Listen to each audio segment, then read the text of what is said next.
네, 미디어워치 대표로 왔다기보다는 인터넷 미디어협회라고 아까 김용태 의원님 말씀하신 그 업자, 그러니까 포털의 권력에 의해서 상당히 많은 이 사업에 영향을 가질 수밖에 없는 의뢰업자의 협회의 대표로 왔다고 보시면 됩니다. 그래서 저희 인터넷 미디어협회에서 늘 포털의 문제를 가장 선두에서 제기했고 다양한 입법 활동도 했고 저 같은 경우 인터넷 미디어협회 정책위원장 자격으로 청문회도 수십 번 나왔는데 그런 경험들을 바탕으로 간략히 하도 많이 얘기했던 부분인데 개선된 게 별로 없어가지고 복습이 될 것 같아요, 제 입장에서는. 그래서 제 토론문은 지금 김철균 비서관님이 앞에 지금 나와 있는 이 페이지 12페이지부터 시작이 되는데요. 여기서 12페이지인데 제가 2006년도 9월 29일자 기사를 들고 왔습니다. 여의도연구소 포털뉴스 무엇이 문제인가 토론회. 지금부터 7년 전 토론회에 저도 그때 토론회 나갔습니다. 그때 제가 했던 얘기들이 쭉 나오는데 오늘은 주로 검색 얘기를 했었지만 그 당시에는 물론 뉴스 얘기를 많이 했었고요. 근데 검색과 뉴스와 그렇게 지금 분류되는 건 아닙니다. 현장에서 느낄 때는 포털의 최대 문제는 검색 권력과 언론 권력이 두 개가 복합적으로 일어났기 때문에 언론의 입장에서도 사상 최대의 미디어 권력이 탄생한 거고 기업의 입장에서도 사상 최대의 갑기업이 하나 탄생한 겁니다. 언론 권력과 검색 권력이 두 가지가 다 맞물려 있는 상태입니다. 그래서 그 당시에 뉴스 권력에 대해서 굉장히 많은 지적을 했는데 사실 그래서 네이버가 지금 아마 뉴스 메인 편집이 뉴스캐스트를 거쳐서 지금 가판대로 넘어가 있지 않습니까? 사실 그런 거는 밑에서 이른바 을들이 계속해서 이 부당함들을 지적하고 비판했기 때문에 바뀌게 된 것이지 포털사들에게 자율적으로 맡겨서 바뀌어진 것은 아닙니다. 저는 어떤 다른 의견이 있을지 모르겠지만은 현재 네이버가 메인 화면에서 뉴스를 그래도 편집을 포기하고 언론의 영역에서 조금씩 물러나는 것이 하나의 포털 기업으로서 굉장히 중요한 변화라고 보고 있죠. 그건 절대 부작용이 아닙니다. 그 부작용이라고 선동하는 사람들이 있는데 오히려 그것은 포털의 언론 권력을 강화시키는 또 하나의 음모라고 보지 포털은 언론 권력을 놔둔 게 맞습니다. 근데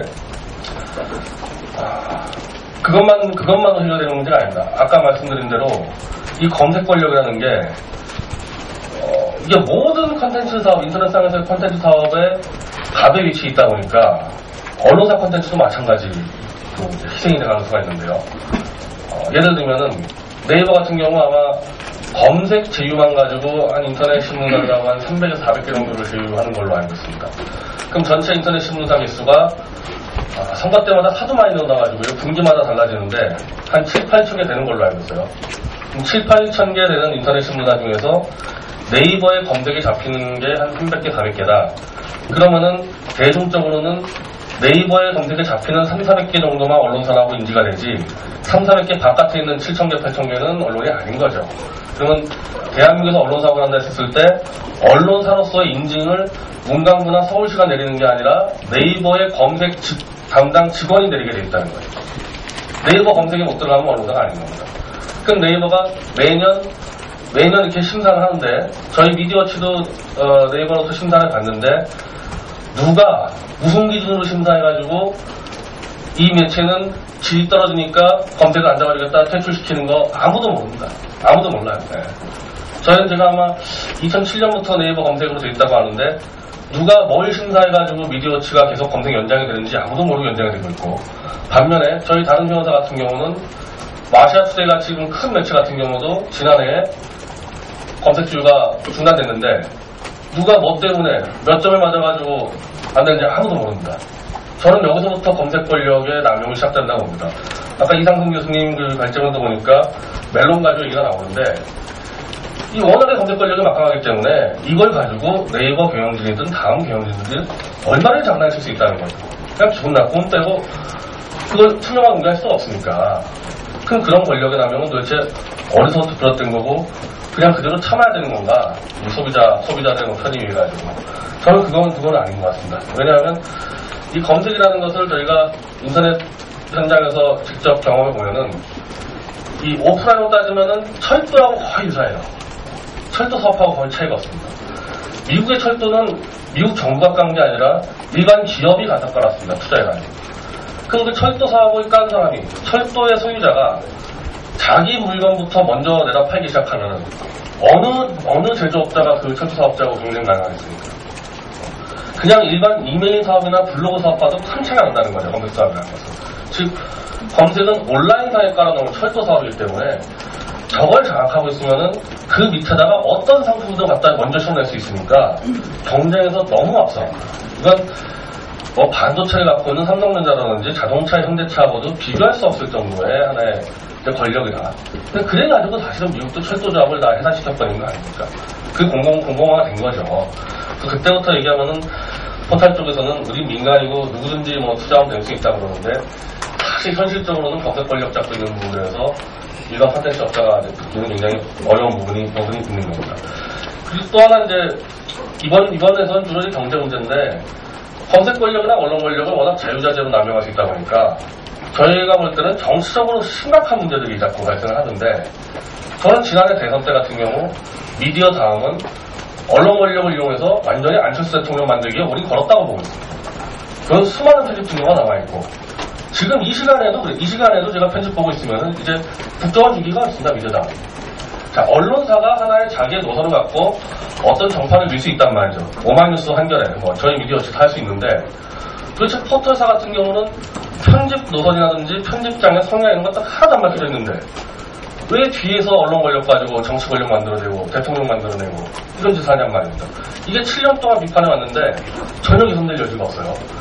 사실 네이버가 그것 때문에 이제 그런 비판 받기 싫으니까 메인에서 뉴스 편집을 포기했지만 여전히 스마트폰 편집 보면 네이버나 다음이랑 차이가 없습니다. 여전히 특정 정당 지지하고 있고요. 특정 대선 후보 지지하고 있고 계속 그 짓을 하고 있습니다.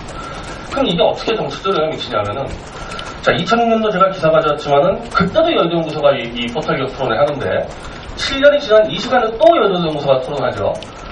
지금까지 제가 알기로는 7년간 민주당에서 포털 기업을 토론한 적이 한 번도 없고요. 뭐 포털에 대해서 조금이라도 뭔가 개선하려고 그러면 늘 민주당이 앞장서서 반대를 합니다. 이게 포털사와 특정 정치력에 유착됐을 때 정책이 왜곡되는 현상입니다. 포털은 대통령 만들기를 해주고 그 특정 정치력은 포털 기업을 막아주고 이게 지금 2013년도에 요즘에 어느 대기업이 이런 짓 합니까? 삼성이 이런 짓 함대가 그럽니까? 검색 권력과 언론 권력은 여론을 좌지우지하니까 이렇게 그냥 정치와 대한민국까지도 좌지우지하고 있다는 거죠. 이건 더 이상 안 된다. 제가 볼 때는 이상승 교수님 말씀 보니까 지금까지 제가 들은 발제문 중에서 가장 본질에 접근한 것 같습니다. 뭐 제가 자만해서 말씀드린 게 아니라 얼마나 많은 토론이 나가봤겠습니다. 근데 나갈 때마다 그 빗나간 얘기들 포털에 자율적으로 맡겨야 된다. 뭐 포털은 신기술이니까 법이 따라갈 수 없다. 이런 얘기만 듣다가 정확하게 검색 권력의 본질을 짚은 겁니다. 그래서 지금 제 발제문 이제 뒤에 보면 나오는데 이게 2007년도에 인터넷미디어협회에서 제안한 법 두 가지인데요. 검색법하고 신문법 두 가지 제안했습니다.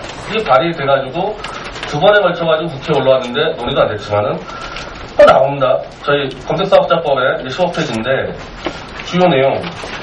자, 검색 결과 구분.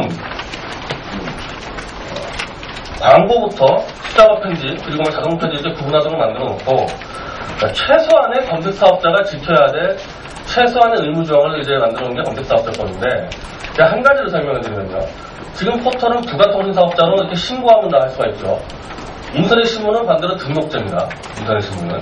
그러면 도대체 포털사가 영향력이 크니까 인터넷 신문사가 영향력이 큽니다. 인터넷 신문사는 조건을 갖춰서 등록을 하는데 왜 포털은 그냥 신고만 하면 되는 건가? 오프라인 나가면 더 황당해요. 오프라인 넘어가면은 목욕탕도 등록을 해야 된다. 목욕탕도 안전관련해서 다 소방시설 검증받고 다 등록을 해야 되는데 국가의 대통령을 만들고 마음대로 어느 사람을 살리고 죽이고 이런 권력을 가진 왜 포털사만 신고제를 하고 있냐는 거죠. 최소한 등록제를 할 수 있는 법안 정도는 만들어져야 된다는 거고 저희가 하나 더 냈던 건 신문법 개정안인데 자, 최소한 전 이런 문제도 있죠. 이런 문제. 저 검색 권력을 떠나가지고 포털은 지금 네이버 같은 경우는 한게임이라는 회사도 같이 운영하지 않습니까? 그 게임 사업이죠. 뭐 도박 사업인데 최소 대한민국의 언론법을 보면요. 다른 나라와 달리 엄청난 도덕적 규제들이 들어옵니다. 발행인이 무슨 뭐 약간 뭐 징역형을 받았다가 이렇게 하면 안 되게 돼 있고 대기업 자본 규제돼 있고요. 방송에서는. 그리고 해외 자본다 규제돼 있죠. 즉 대한민국의 좀 언론법은 미국과 다르게 상당히 도덕적을 많이 강조한 그런 법인데 이 법에서 유일하게 벗어나는 게 포털사입니다. 모든 대기업, 모든 방송사, 모든 신문사 다 법의 규제를 갖는데 왜 도대체 포털만 아무런 규제 없이 언론 권력을 마음껏 누리고 그것도 뒤에서, 앞에서 하는 게 아니죠. 뒤에서 언론사 계약과 이 뉴스 편집만 가지고 다 할 수 있지 않습니까? 그래서 우리끼리 하는 얘기가 있습니다. 도대체 포털은 용가의 통뼈냐. 유일하게 대한민국 법치주의에서 벗어나 있단 말이에요. 그래서 이 신문법을 개정해서 저는 여기 뭐 네이버 나와 있어서 하는 말이 아니라 네이버는 어쨌든 검색 권력으로 인한 경제적 장악력을 갖고 있지만은 언론 권력은 손을 떼려는 움직임을 보이고 있다. 그럼 네이버가 이 정도 나가 있으면은 이걸 기준으로 해서 최소한 다른 포털사들도 언론에 손을 떼게끔, 네이트나 미디어다. 그거는 꼭 정치적 목적이 아니라 언론사들 자체가 지금 포털에게 시장을 다 잃어버리고 있지 않습니까? 미디어 시장을. 이거를 되찾는 방법으로서 정당한 규제입니다. 우리가 먹고 살기 위해서 내가 속다라는 게 아니라 대한민국이 지금까지 언론에서 규정했던 법 체계를 볼 때는 정당한 규제입니다. 그래서 아마 저희가 2007년도에 내놓은 그 법안을 보시면 지금 보셔도 제가 볼 때는 한 줄도 오칠도 없어요. 그냥 한 줄도 오칠도 없이 그냥 가도 적용하는데 별 문제가 없을 정도로 만들어놨습니다. 네, 제 토론은 여기서 마치겠습니다. 이제 그 전일에 인터넷 미디어 협회